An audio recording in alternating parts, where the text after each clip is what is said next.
मित्रांनो, आयुष्यात या 5 लोकांपासून कायमचे दूर राहा, नाहीतर आपला विनाश झाल्याशिवाय राहणार नाही. आचार्य चाणक्य म्हणतात की समाजात जसे चांगले लोक असतात तसेच वाईट लोकही असतात. म्हणून आपण कोणाचे अनुकरण करत आहोत हे आपल्याला माहीत असले पाहिजे, कारण चुकीच्या लोकांचे अनुकरण केल्याने आपल्याला खूप त्रास होऊ शकतो. आचार्य चाणक्य एक महान अर्थशास्त्रज्ञ, विचारवंत होते.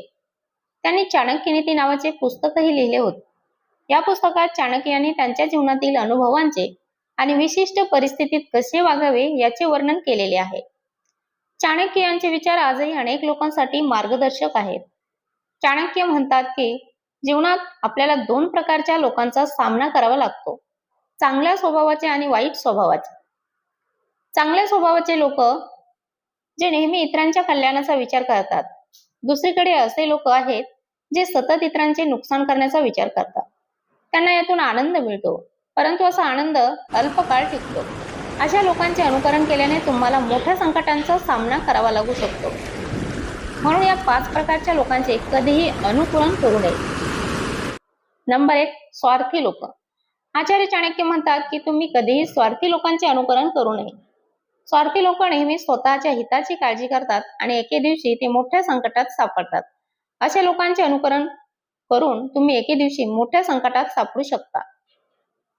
नंबर 2 आहे अहंकारी लोक.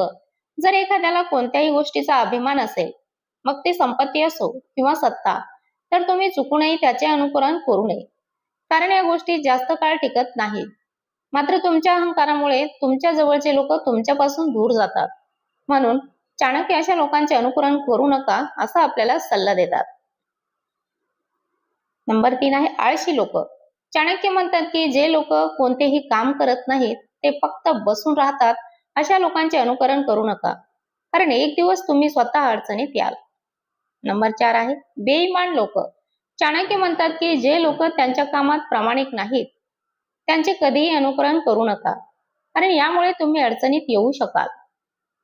लोकांचा तुमच्यावरील विश्वास उडेल आणि समाजात तुमची किंमत राहणार नाही. नंबर 5 आहे खोटे बोलणारे.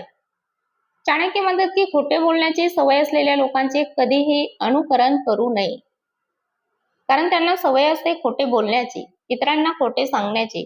म्हणून त्यांच्यामुळे आपणही धोक्यात येऊ शकतो.